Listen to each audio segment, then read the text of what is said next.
To step aboard a jet in the early 1960s was to touch the future. It was glamorous, effortless, and impossibly modern. What the passengers never saw was how much about these aircraft was still a mystery, even to the men at the controls, and how brutally that mystery would surface in the years that followed. Don't forget to subscribe to Terra Obscura. The boys and girls posing for photographs on the air stair that morning were many of them famous. The United States Championships weeks earlier had been the first ever shown live across the country, and by the final broadcast, the young skaters had become household names. All 18 members of the American figure skating team were on this aircraft, flying to the World Championships in Prague, and with them traveled their coaches, judges, and families. One of them, a 16-year-old already called the Queen of American Skating, had been on the cover of a national magazine 2 days before. None of them would ever be seen again. The flight was a Sabena Boeing 707 crossing from New York to Brussels, where the team would change planes for Prague. It carried 61 passengers and 11 crew, and it was among the newest aircraft of its kind, the sleek machine that had made an ocean crossing feel like nothing at all. Both pilots were experienced former military men. The Atlantic passage was entirely routine, and the aircraft arrived over Brussels on a clear morning with good visibility. Everything about the approach ordinary. The first sign of anything wrong came in the last minute of the flight. As the aircraft descended toward runway 20, a small plane was still sitting on the runway ahead, not yet clear. The crew did the correct and ordinary thing. About 3 miles out and roughly 900 feet up, they added power, pulled up, and raised the landing gear to go around and try again. On any other day, this is a maneuver a crew flies without a second thought. This time, the aircraft would not behave. As it climbed away, the nose kept wanting to rise on its own, higher than the pilots were asking, and they found themselves fighting to hold it down. The 707 began to circle to the left, and it made one full turn, then another, then a third, all while the tower tried and failed to raise the crew on the radio. With each circuit, the aircraft leaned further over, the bank steepening as the pilots wrestled with controls that were no longer doing what they should. By the third turn, it had climbed to around 1,500 feet and rolled into a bank so steep it was nearly vertical. There was no recovering from that. The nose dropped and the aircraft fell, and it struck the ground near the village of Berg and erupted, killing everyone aboard. In a field nearby, a farmer at work was struck and killed by a piece of flying debris, and another man lost a leg to it. The investigation faced a hard problem. The aircraft was almost completely consumed, and there was no cockpit voice recorder or flight data recorder of the kind carried today. So the men who conducted the inquiry were left with wreckage and the accounts of people on the ground. They worked through every possibility they could and came to an unsatisfying conclusion that the accident had to lie in a failure of the flight controls, most likely the mechanism that adjusts the tailplane and sets the pitch of the aircraft. If that mechanism had jammed or run away on its own during the go-around, it would explain the nose that would not come down. But the evidence to prove it beyond doubt had burned, and the cause was never established with certainty. What the manufacturer did next tells its own story. Even before the final report was published, Boeing issued a series of service changes for the 707, and Sabena adopted them. Several dealt directly with the systems suspected in the crash, adding safeguards against a stabilizer trim that could run away and revising the spoiler and control mechanisms. The lesson had been absorbed into the machine quietly, in the way that so many early jet lessons were, written into modifications rather than headlines. Back home, the loss fell hardest on a single sport. An entire generation of American figure skaters, along with the coaches who trained them and the officials who ran the sport, had been erased in a moment. The World Championships in Prague were called off, the first time that had ever happened, because holding them without the Americans felt both impossible and wrong. It would take the United States years to rebuild what went down near Berg that morning, and the skaters on that air stair, frozen in the photographs taken minutes before they boarded, remained exactly as young as they were the day they left. Somewhere on the assembly line, a worker reached into a bundle of wiring with a pair of tweezers and pinched the strands together to tidy them. It was a small thing, done for neatness, and it nicked the insulation on the wires inside. Those wires ran to the system that steered the rudder, and roughly 2 minutes into a flight from New York to Los Angeles, they would decide the fate of 95 people. The flight carried the most prestigious number in the airline's book. American Airlines Flight 1 was the premier morning run from New York to the West Coast, and the aircraft was a Boeing 707 barely 3 years old, one of the earliest built. At 7 minutes past 10 on a clear morning, the 707 lifted off from Idlewild, the New York airport that would later be renamed for John Kennedy. The takeoff was normal and the gear came up cleanly. The aircraft began a gentle turn to the left. The the standard departure that would swing it around toward the west, and for a few seconds everything looked ordinary. Then the turn stopped being gentle. Inside the rudder control system, the damaged wires shorted together, and the rudder swung hard on its own, with no command from the pilots. A rudder forced over at that speed does more than turn the nose. It throws the aircraft into a violent sideways skid and then rolls it, and the 707 began to bank far more steeply than any departure called for. Within moments, the aircraft had rolled all the way past vertical and turned belly up. From an altitude of only a few hundred feet, there was no distance in which to recover. The 707 came over the top and dropped, nose down and inverted, into the shallow water and marsh of Jamaica Bay, at the very edge of the city it had left 2 minutes earlier. It struck at tremendous speed. Everyone aboard was killed instantly, and the impact was felt by residents across Long Island. The aircraft was so completely shattered that recovering the dead from the tidal channel became a slow and grim search, hampered by the water that rose and fell over the wreckage. Investigators pulled the flight data recorder intact from the bay and set to work, and the trail led them away from the aircraft and back to the factory floor. At a plant in New Jersey that built the autopilot units, inspectors watched workers using tweezers to gather and bind bundles of wire, and understood at once how the insulation had come to be damaged. A short circuit in that wiring was the most likely thing to have driven the rudder over. The manufacturer disputed the finding and insisted its units were thoroughly tested, but the board had seen enough. It wired every operator of the 707 to warn them of the danger buried in that assembly. The deeper problem was one the whole young industry was only beginning to grasp. On this aircraft, a single hidden fault, one damaged bundle of wire, could seize a primary flight control and put the jet out of the sky before the pilots had any chance to fight it. There was no backup path, no second system to take over when the first one turned against them. The lesson pushed the industry toward building redundancy into these controls so that no lone short circuit could ever again roll an airliner onto its back. The men in the cockpit that morning had done nothing wrong.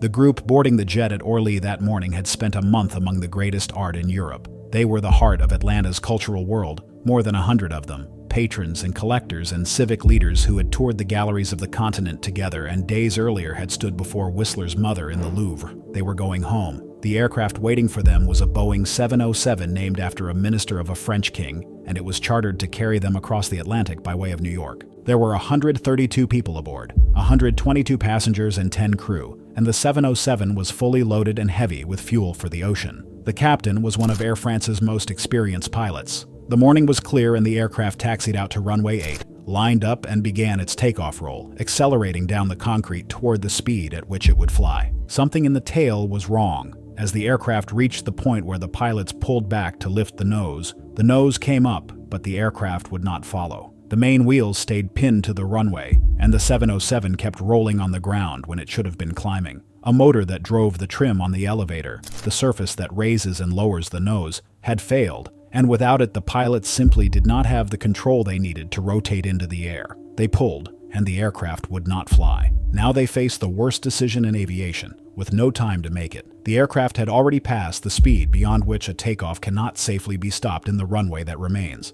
By every rule, once past that mark, a crew is meant to keep going and sort the problem out in the air. But this aircraft could not get into the air, and so the captain was left with an impossible choice, and chose the only thing that might save them. He rejected the takeoff and tried to stop. There was not enough runway left. With less than 3,000 feet remaining, the crew stood on the brakes and threw the engines into reverse, and the fully loaded jet screamed down the last of the runway still far too fast. It ran off the end, struck approach lights, and came apart, and the fuel it carried for the Atlantic crossing turned the wreck into an inferno. Almost everyone aboard was lost in a matter of seconds. 2 people lived. 2 flight attendants seated in the very tail of the aircraft were thrown clear as the structure broke apart behind the point of the worst destruction, and they survived the fire that took everyone forward of them. Out of 132 people, they were the only 2 who walked away. There were no flight recorders on the aircraft because they were not yet required on the 707, so investigators worked from the wreckage, the accounts of the tower and the surviving crew, and tests of how the aircraft should have performed.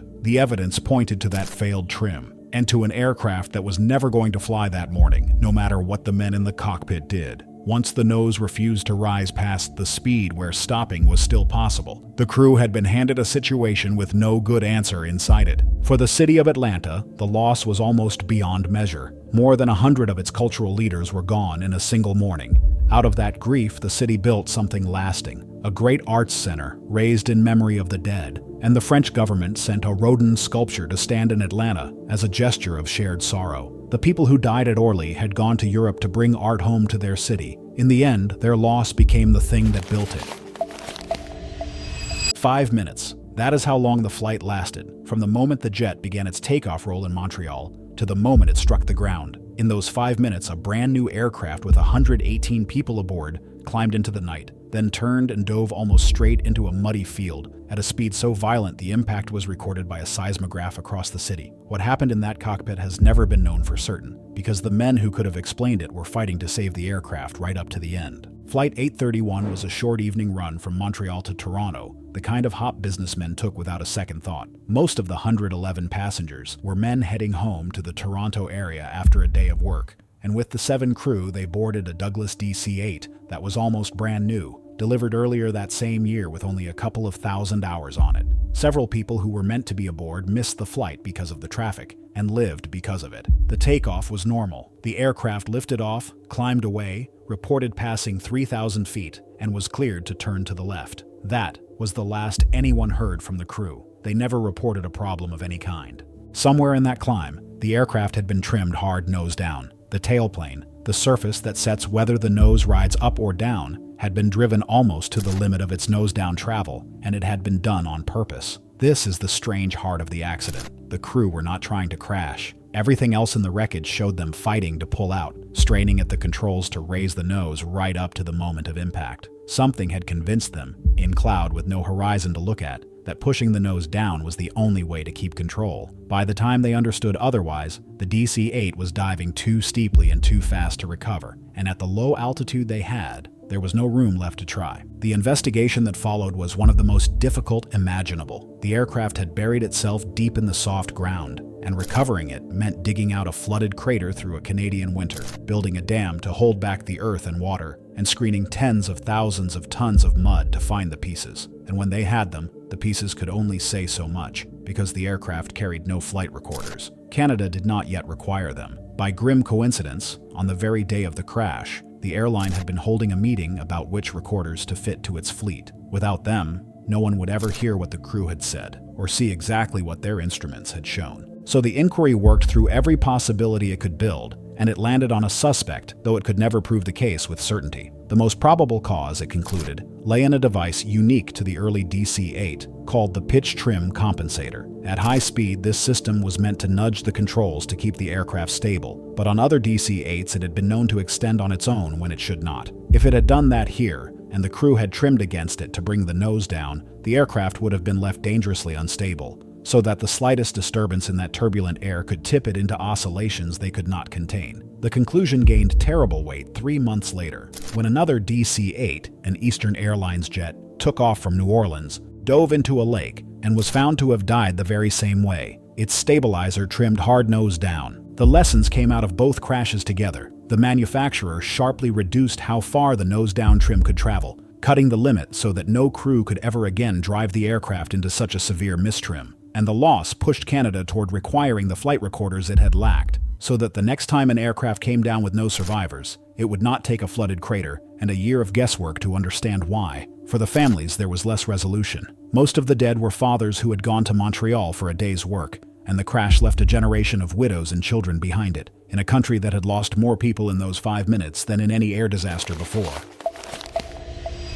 The most unsettling thing about this crash is how little it cost to cause. A Boeing 707 worth several $1 million and everyone flying inside it were brought down by about $1.50 of hardware carried aboard in a briefcase. This was not a flaw in the aircraft or a mistake by its crew. It was a deliberate act, one of the first times anyone had ever destroyed a jet airliner on purpose. Flight 11 left Chicago on a spring evening bound for Kansas City, the first stop on a run that was to continue west to Los Angeles. There were 37 passengers and 8 crew aboard the 707. One passenger had reached the gate after the doors were already closed, and although the rule was that closed doors stayed closed, they were reopened for him, and he was led aboard. He took a seat near the back of the aircraft. The flight itself was ordinary. There were thunderstorms in the region, and the crew picked their way north around the worst of the weather before turning toward Kansas City to begin their descent. About 46 minutes into a flight scheduled to last a little over an hour, the man who had boarded late stood up, carried his briefcase to the rear lavatory, and locked the door behind him. Inside the case were 6 sticks of an explosive material he had bought days earlier and studied how to use at a public library. At 17 minutes past 9, an explosion tore through the rear of the aircraft. The force of it severed the tail section cleanly from the rest of the fuselage, and the cabin decompressed in an instant, filling with a dense fog. The pilots, still at the controls of the front section, pulled on their oxygen masks and began the emergency drill for a decompression. But there was very little left to fly. With its tail gone, the aircraft pitched violently nose down, the engines tore away, and the remaining structure fell out of the sky in wild, uncontrolled gyrations. It came down in a field near the small town of Unionville, Missouri, scattering wreckage across 30 miles of farmland on both sides of the state line. Remarkably, one person was found alive in an intact piece of the fuselage after a search that lasted all night, but the injuries were too severe, and that person died in hospital 90 minutes later.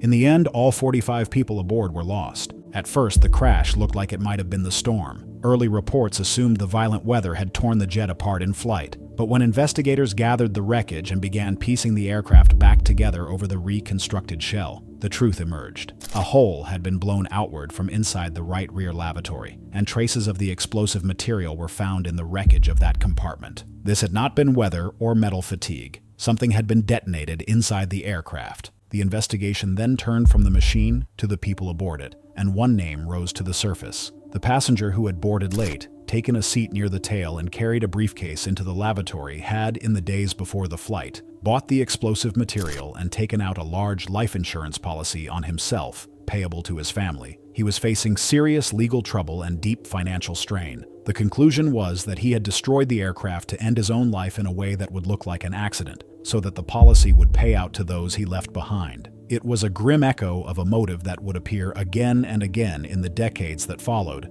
the idea that an entire aircraft full of strangers could be sacrificed to collect on a bet against a single life. There is a hard footnote to all of this. At the time, there was no screening of passengers or their bags at American airports of any kind. A person could walk aboard an airliner with a briefcase full of explosives, and no one would ever look inside it. That would not change for another decade. The security checkpoints that every traveler now passes through without a second thought did not yet exist, and crashes like this one were part of the slow, painful case for building them. 45 people were lost on a routine evening flight because in 1962, nobody was watching what came aboard.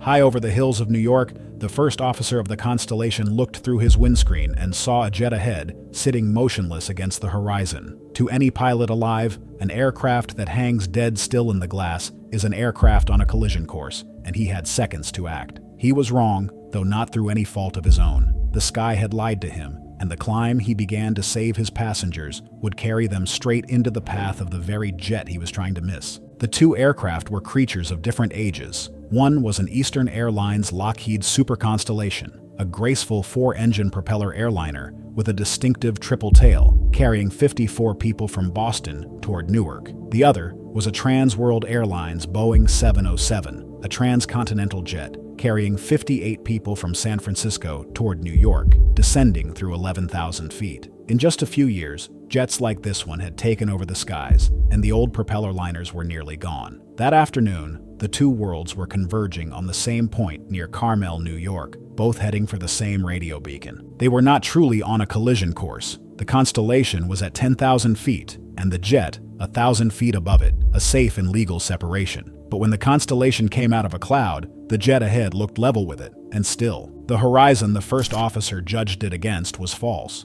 Off to the northwest, the tops of a higher cloud bank rose above their altitude, and against that slanted false horizon the jet, genuinely higher than them, appeared to sit at their own level. It was an illusion born of the conditions, and it was also something new. In the propeller age, aircraft had been slower and the skies emptier, and the rule of the day, see the other aircraft and avoid it, had been enough. The jets changed that. They were faster, and the airways were filling up. And here the old principle failed in a cruel new way, by leading two crews to create a collision that was never going to happen. Believing they had seconds to live, the Constellation's captain climbed hard to go over the jet. The jet's crew, suddenly seeing the propeller liner rearing up in front of them, banked and pitched to escape, but there was no time. The tip of the jet's left wing sliced across the Constellation's triple tail, and pieces of both aircraft scattered across the sky. Neither had come apart outright, and now 2 crippled airliners were left to fight for the lives aboard them. The jet had lost 25 feet from the end of its left wing. It rolled hard and dropped toward a dive,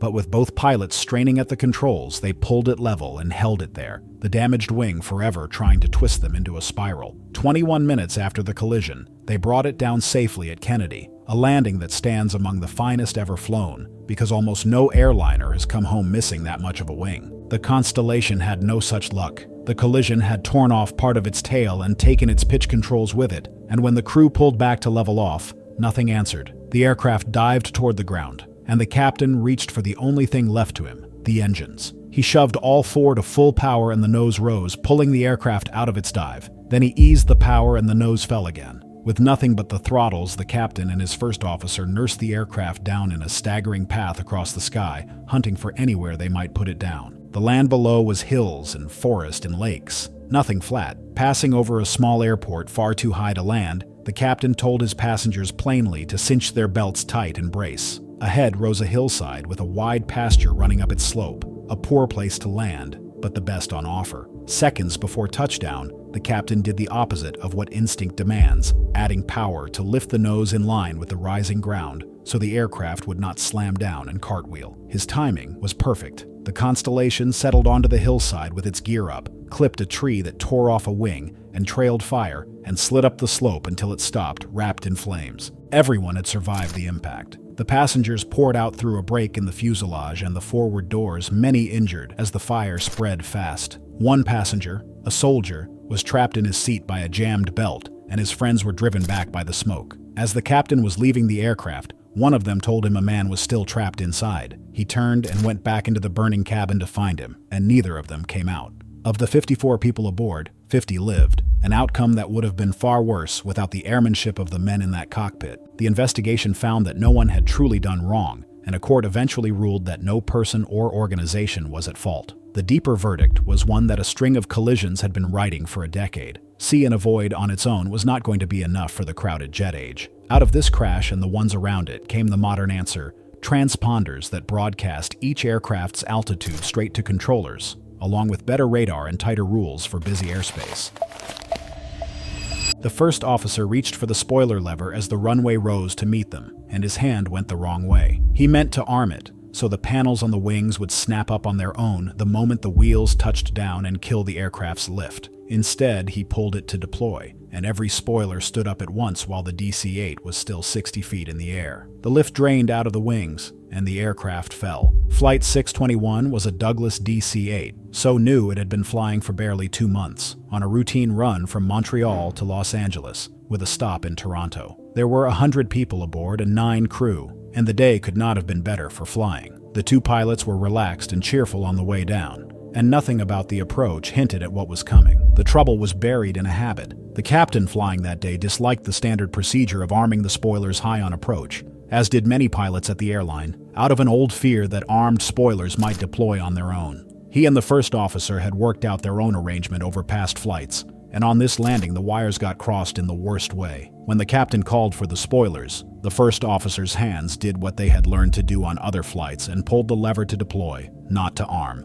In 0.3 of a second, every panel came up, and the aircraft dropped toward the runway. The first officer knew at once. "Sorry," he said. "Sorry, Pete." The captain slammed the engines to full power and pulled the nose up, and a safety system snapped the spoilers back down, but there was no altitude left to trade. The DC-8 hit the runway far harder than it was ever built to withstand. The blow flexed the right wing so violently that one of the outboard engines tore clean off along with its pylon, ripping away a section of the wing's underside as it went, and that torn skin was the bottom of a fuel tank. Fuel poured out, and it caught fire almost immediately. Then the aircraft was airborne again, having touched the ground for less than half a second. This is the cruel hinge of the whole event. The pilots could feel that they had lost an engine and its power, but they had no idea that the engine was entirely gone, or that their right wing was burning behind them. The landing gear had come up normally when asked, which, if anything, reassured them that the aircraft was hurt but flyable. The captain made the reasonable choice and told the tower they would go around and come back to land. In 9 tries out of 10, that decision brings a damaged aircraft safely back down a few minutes later. But the fire was eating through the wing the entire time, in full view of the passengers and the people on the ground, and for reasons no one could explain, no warning of it ever reached the cockpit.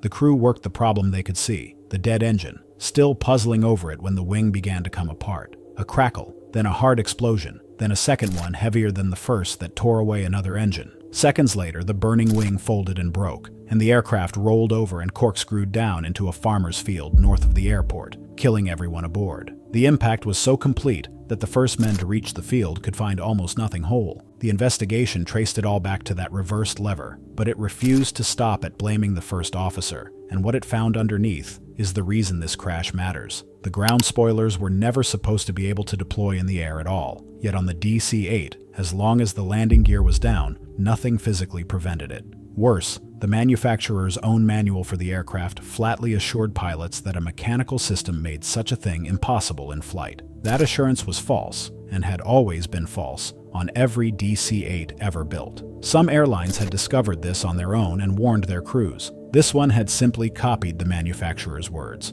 so its pilots, and even its trainers, believed in a safeguard that did not exist. The design told its own story of an assumption never questioned. On the earliest DC-8s, the manual spoiler control existed as a backup, in case the automatic system failed to deploy the panels on landing. The engineers judged that no pilot would ever pull that lever in flight, because none had any reason to. On later models, the original problem had been fixed, yet the manual override stayed, and its risks were never weighed again. Among the wreckage in the field, searchers found a child's doll. It had belonged to a girl of 8, one of the 109 people who went to that farm outside Toronto on a perfect morning for flying on an aircraft that had been in the sky for 2 months. The jets in this video were the most advanced machines their world had ever built, and the thread that runs through their stories is a quiet, misplaced confidence. A manufacturer was certain that a failed thrust reverser would cause nothing worse than a minor wobble. Another was so certain its aircraft could never raise its wing panels in the air that it printed the promise in the manual on an aircraft where it was simply not true. Crews trusted that these new jets would handle much as the propeller liners they had flown for years. Every one of those beliefs was reasonable, and every one of them was wrong. That was the real danger of the early jet age. It was not that these machines were crude or badly made. They were the opposite, sleek and powerful, and years ahead of anything that had ever carried passengers. The trouble was that they were new, and everyone who touched them, the men who built them, the men who flew them, the men who signed off on them as safe, had quietly mistaken something new for something understood. The aircraft could already cross an ocean in a single afternoon. The knowledge of how they could fail was still being assembled, one wreck at a time. Look closely at these crashes and a pattern emerges that has nothing to do with bad luck. Again and again, the machine did something its makers had sworn it could not do, or the men flying it reached for habits that the old aircraft had rewarded, and the new one punished. A tail that trimmed itself into a dive. A reverser that drove an engine to full power when it was meant to hold it back. A wing that blew apart because no one had thought about where fuel vapor might gather. None of these were the fault of careless people. They were the price of flying machines that had outrun the understanding of the people who operated them. There is a particular cruelty in how ordinary the victims were. These were not test pilots who had accepted the risks of unproven aircraft. They were a figure skating team on its way to a championship, and a city's artists coming home from Europe. They were families on holiday, off-duty crew flying with their own children, a girl of 8 with a doll in her lap. The jet had been sold to them as the future arriving early, effortless, and impossibly modern, and they had every reason to believe it. Nobody had told them that the beautiful machine at the gate was still, in a sense that mattered, being figured out. What their deaths purchased was not wasted. Every crash in this video is buried somewhere in the design of the aircraft you fly today. A second warning light that shows a crew what an engine is truly doing rather than what it claims. A trim that can no longer be forced to its dangerous edge. The small wicks along a wing that bleed a lightning strike into open air before it can reach the fuel. The transponders that let a controller see in an instant what a pilot might never have seen in time. These are not memorials in any form a passenger would recognize. They are pieces of hardware, and each one is quietly shaped by a specific aircraft that did not arrive. The deeper change was harder to see and mattered more. The men of the early jet age had trusted the machine and trusted the manual, and the aircraft had punished that trust without mercy. What grew in its place was a refusal to take anything on faith, an entire culture built to treat every reassuring claim about an aircraft as a question waiting to be tested. That habit of suspicion, more than any single device, is what turned the deadliest new machine of its century into the safest way to travel ever devised. The travelers in these stories flew a few years too early for any of it. They boarded the future in good faith, at the one moment when the aircraft were already brilliant, and the people who commanded them were still learning what they held. They paid for the lesson. Everyone who has flown since has collected on it. Thank you for watching, and don't forget to subscribe to Terra Obscura.